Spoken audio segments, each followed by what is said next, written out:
Quando eu olho, observo, e com os meus parcos dotes analiso essa experiência, e me recordo dos aspectos teórico-projetivos da obra de Marx e de Engels, torna-se-me claro que a transição socialista e a experiência soviética foi um padrão de transição socialista que viveu uma crise terminal.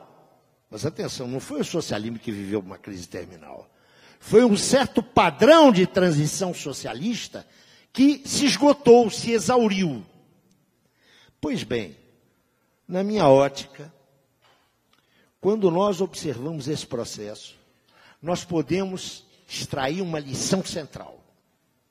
Só há transição socialista,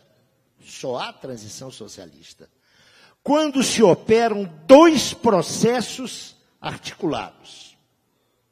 O primeiro processo é a socialização do poder político, que só se opera com uma revolução social no centro da qual o sujeito é o trabalho.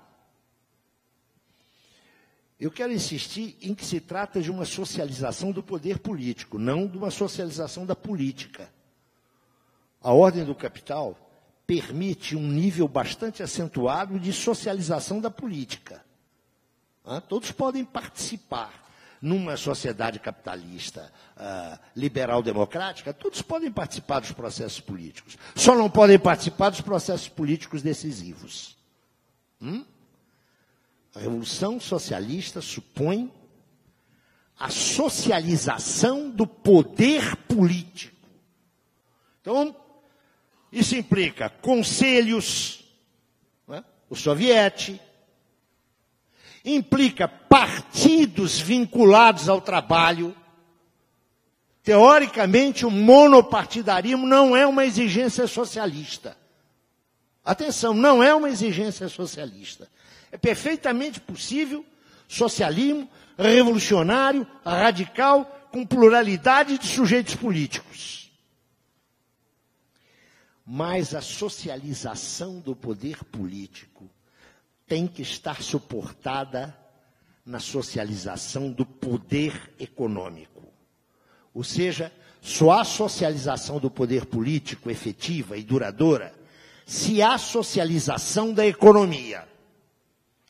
As condições peculiares, históricas, em que se deu a Revolução de Outubro, não permitiram a socialização da economia. O processo de socialização da economia foi congelado num processo de estatização da economia. Não é por acaso que o papel dos sovietes, que emergem com realidade histórica lá em 1905, mas se desenvolvem e florescem a partir de 17, não é casual que nos anos 20 eles se atrofiem. Penso que é impensável, quando se tem, me perdoem a tautologia, mas sou obrigado a insistir nisso, é impensável a socialização da economia sem autogestão por parte dos trabalhadores, conservando a estrutura hierárquica da fábrica e da indústria capitalista. Não é possível socialismo com isso. É claro que se colocam aí questões seríssimas. A articulação da autogestão da economia com o planejamento, a planificação geral. As revoluções do século XX não resolveram isso. A tentativa autogestionária, por exemplo, iugoslava, também fracassou. O que quero dizer é que, se não se sincroniza socialização do poder político com socialização da economia, a experiência socialista não vai adiante.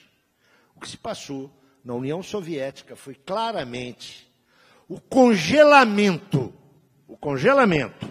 e podemos discutir as razões desse congelamento, o congelamento da socialização da economia e a limitação da socialização do poder político. Isso criou uma dissincronia que foi percebida em vários momentos. Eu ainda tenho 1 ou 2 minutos, por favor, Fernando. Isso foi um problema, não é?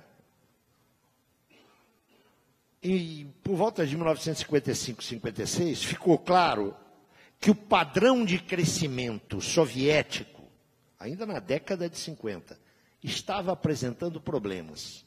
Era necessária uma reforma política para dinamizar a vida econômica. Tentou-se uma autorreforma, foi o projeto Khrushchev, que fracassou. Nos anos 80, tentou-se uma segunda autorreforma, projeto Gorbachev, que igualmente foi pelo ralo, o que leva alguns a supor que modelos socialistas não são autorreformáveis.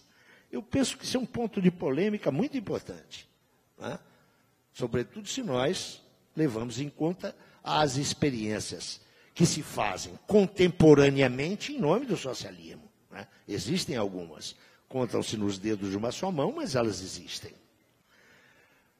Em síntese, o que eu quero dizer é nada original e é muito pouco.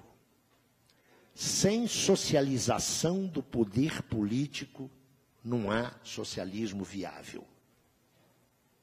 Sem socialização radical da economia, entregando a sua gestão às vanguardas dos trabalhadores, e não a funcionários, e não a gestores, torna-se muito difícil o desenvolvimento do socialismo. O problema maior não é fazer esse reconhecimento. O problema maior é como sincronizar esses 2 níveis de socialização. Como isso não ocorreu na União Soviética. O que sucedeu ao projeto, ao generoso e humanista projeto de 1917, foi a transformação da nação num punhado de máfias que durante cerca de 10 anos se degladiaram e que nos últimos 6, 7 anos, agora, já no século XXI, se articularam, não é? Cederam parte da sua autonomia a um poder central, que eu estou convencido conduz uma contra-revolução capitalista cujo alcance nós ainda não conhecemos. Muito obrigado.